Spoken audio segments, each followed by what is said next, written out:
Vous êtes sur France 24, c'est l'heure de votre journal de l'Afrique, soyez les bienvenus. À la une, Paul Biya brigue un 8e mandat, annonce faite ce dimanche soir sur son compte X. Âgé de 92 ans, le président camerounais est au pouvoir depuis 1982. La correspondance à Yaoundé en début d'édition. Le Tchad appelle ses partenaires étrangers à ne pas s'ingérer dans l'affaire Succès Masra. Cela fait suite à la demande de sa libération venant d'une sénatrice américaine accusée d'avoir orchestré un massacre intercommunautaire. L'opposant est en détention depuis plus de 2 mois. Et alerte rouge pour les agriculteurs sud-africains après que Donald Trump ait indiqué que les produits sud-africains seront taxés à 30%. Un coup dur pour les fermiers locaux et notamment les producteurs d'agrumes qui craignent une faillite. Le reportage dans cette édition. Et on ouvre ce journal avec cette nouvelle qui vient de tomber ce dimanche soir. Paul Biya, le président camerounais âgé de 92 ans, vient d'annoncer sa candidature à la prochaine présidentielle fixée au 12 octobre prochain. Au pouvoir depuis 1982, il sera donc en course pour un 8e mandat. On prend tout de suite la direction de Yaoundé pour retrouver notre correspondant Marcel Amoko. Bonsoir Marcel, je le disais... On attendait l'annonce officielle venant du président Biya. Elle est finalement arrivée ce soir. Est-ce que sa candidature était attendue ou était-ce une surprise? Bonsoir Khalidou, absolument pas une surprise. On l'avait vu venir, cette candidature. Le président Paul Biya, qui, on se souvient dans ses discours, notamment le 31 décembre 2024 et le 10 février 2025, dans ses discours à la nation, le 31 décembre, et à la jeunesse, le 10 février, il avait déjà annoncé, balisé un petit peu le terrain en disant à ses compatriotes qu'il était toujours prêt et qu'il se sentait de plus en plus déterminé à les servir. Et donc, cette candidature était plutôt attendue ici. Et il faut également dire que nous avons vu ces derniers jours des divergences, on va le dire comme ça, entre le ministre de la Communication, porte-parole du gouvernement, qui disait que cette candidature était certaine, mais qu'elle était probable à 50%, et le porte-parole, ou plutôt le secrétaire à la communication du parti au pouvoir, le RDPC, Jacques Famendongo, qui lui affirmait qu'elle était certaine à 100%. Donc, ce n'est véritablement pas une surprise. Je peux également vous ajouter qu'en parlant à l'entourage du président Paul Biya, on était quasiment certain qu'il allait être candidat à sa propre succession pour ce 8e mandat de 7 ans. Et en parlant de divergence avec la défection de Chiroma Bakary et la fin de l'alliance avec l'UNDP de Bello Bouba Maïgari, est-ce qu'il se présente affaibli politiquement à la prochaine présidentielle? Affaibli politiquement, ce serait difficile à dire, mais ce qui est certain, c'est que ces deux originaires, en tout cas ces deux alliés de poids qui sont originaires de ce qu'on appelle ici la région du Grand Nord, qui comporte 3 régions, en fait, c'est-à-dire l'extrême nord, la Damawa et le nord, sont des alliés de poids qui ont accompagné Paul Biya depuis une vingtaine d'années. Il est certain que leur démission, puis leur annonce comme candidat à cette élection présidentielle constitue tout de même un coup dur pour le pouvoir. Mais de là à dire qu'il se présente affaibli à cette élection, je pense qu'il est trop tôt pour le dire. Ce qui est certain, c'est que ces alliés ont un réservoir de voix qui vient de leur région d'origine, qui est celle, je le disais à l'instant, du Grand Nord, et que lorsqu'on regarde les chiffres de la dernière élection présidentielle, celle de 2018, on se rend compte que Paul Biya fait 40% de ses voix sur les 72% qu'il a gagné. Donc 40% de ses voix venaient de ces régions, de ces 3 régions, dont l'extrême nord, le nord et la Damawa. Ce qui est certain, c'est qu'il y a quelques voix qui vont s'éparpiller avec la démission et l'annonce de la candidature de Bello Bouba Maïgari et de Issa Chiroma Bakary, mais de là à dire que cela pourrait avoir une incidence ou une influence sur la candidature de Paul Biya et surtout ce que ses partisans considèrent comme une élection quasi, une réélection même, je dirais, quasi certaine ici. Merci beaucoup. Pour l'instant. Merci beaucoup, Marcel Amoko. Merci beaucoup, Marcel Amoko. Merci. Je rappelle que vous êtes notre correspondant à Yaoundé. Merci pour votre éclairage, pour l'information de cette soirée. La candidature de Paul Biya à la prochaine présidence camerounaise qui aura lieu le 12 octobre prochain. On en vient au Tchad où l'affaire Succès Masra prend une tournure internationale après que la présidente de la Commission des Affaires étrangères du Sénat américain est appelée à sa libération, une ingérence malvenue pour N'Djamena. Je rappelle que l'opposant et ancien Premier ministre est en détention préventive depuis le 16 mai, car accusé d'avoir orchestré le massacre de 42 éleveurs à Mandakao. La correspondance d'Harold Girard. Le Tchad voit d'un mauvais œil tout commentaire venu de l'étranger sur l'affaire Succès Masra. L'opposant et ancien Premier ministre tchadien est toujours emprisonné et accusé d'incitation à la haine et à la violence intercommunautaire. Ce samedi, c'est Maria Mamad Djemil, la présidente de la Commission des Affaires étrangères du Sénat du Tchad, qui a répondu à son homologue américain. Je cite, « Toute ingérence dans ce processus judiciaire est contraire au droit international et aux principes de préservation de la souveraineté de son pays, selon ces mots. Quelques jours plus tôt, c'est la Commission des Affaires étrangères du Sénat des États-Unis, cette fois-ci, qui avait appelé à la libération immédiate de Succès Masra et jugé cette procédure judiciaire contre lui dommageable vis-à-vis des ambitions démocratiques du Tchad. Tout cela selon l'institution américaine.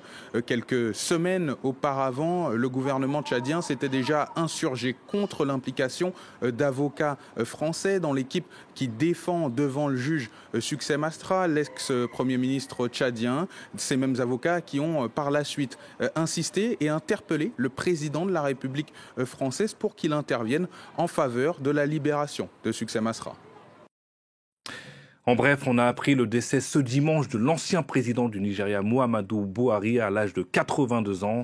Il a d'abord dirigé son pays en tant que militaire après son putsch en 1983 contre le président élu Shehu Shagari. Il revient au pouvoir par légion près de 30 ans plus tard, en 2015, pour se retirer en 2023, après avoir effectué 2 mandats. On s'arrête en Afrique du Sud où, à partir du 1er août prochain, les États-Unis appliqueront un droit de douane de 30% sur plusieurs produits agricoles, dont le vin, le soja ou encore la viande bovine. Le secteur des agrumes est particulièrement ciblé alors que ses ventes vers les États-Unis représentent près de 100 millions de dollars par an. Le récit de Clémence Valère.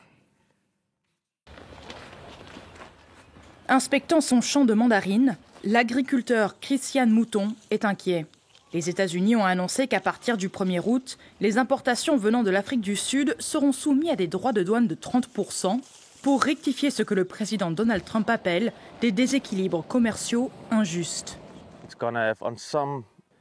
Pour certaines cultures et emballages, l'impact sera de plus ou moins 100 rands sud-africains par carton de 15 kilos. Il n'est plus rentable d'exporter vers les États-Unis. L'Afrique du Sud exporte beaucoup de produits agricoles vers les États-Unis, dont le vin, les noix et les fruits. Selon l'Association des producteurs d'agrumes d'Afrique australe, c'est environ 35 000 emplois qui sont menacés si les droits de douane entrent en vigueur. Certains espèrent qu'une solution entre Pretoria et Washington sera possible avant la fin du mois. Les agriculteurs feront faillite. C'est certain qu'il y aura des pertes d'emplois dans notre secteur. Je pense que nous pouvons trouver une solution avec le gouvernement américain pour continuer à développer les échanges commerciaux entre l'Afrique du Sud et les États-Unis. Après la Chine, les États-Unis est le deuxième partenaire commercial de l'Afrique du Sud. En 2024, le pays africain a exporté 14,7 milliards de dollars vers les États-Unis et y a importé pour seulement 5,8 milliards de dollars. Pour justifier le taux, le président Trump a affirmé que la nation arc-en-ciel imposait des droits de douane de 60% sur tous les produits américains, directement et indirectement. Des conclusions que son homologue sud-africain, le président Cyril Ramaphosa, dénonce. L'Afrique contre la démocratie, mythe, déni et péril, c'est le titre d'un livre ou plutôt d'un essai qui risque de faire du bruit sur le continent. Une critique acerbe de la pratique et des discours sur la démocratie en Afrique. Nous avons reçu le journaliste Ousmane Diaye, auteur de cet ouvrage. On regarde d'abord un extrait du discours du président de la transition guinéenne Mamadi Doumbouya à l'ONU. C'était en 2021, qui illustre bien le propos de ce livre. On regarde l'extrait. Sans hypocrisie, sans faux semblants, les jeux dans les jeux. Nous sommes tous conscients que ce modèle de démocratie que vous nous avez si insidieusement et savamment imposé après le sommet de la Baule en France, presque de façon religieuse. Il ne marche pas.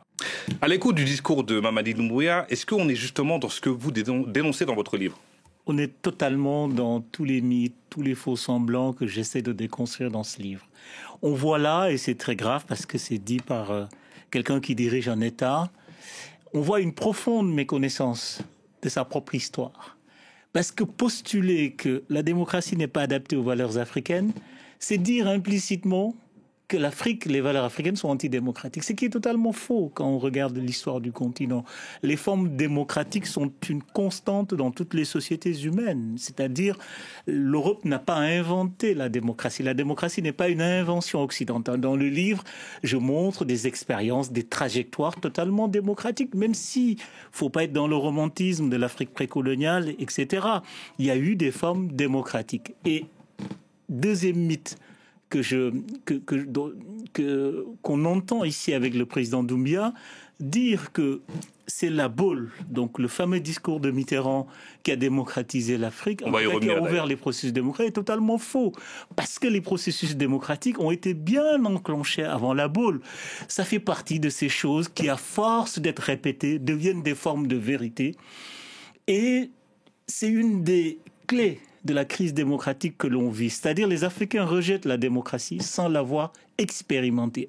Enfin, une partie des Africains. Et c'est la fin de cette édition. Merci de nous avoir suivis. Restez sur France 24. L'information continue.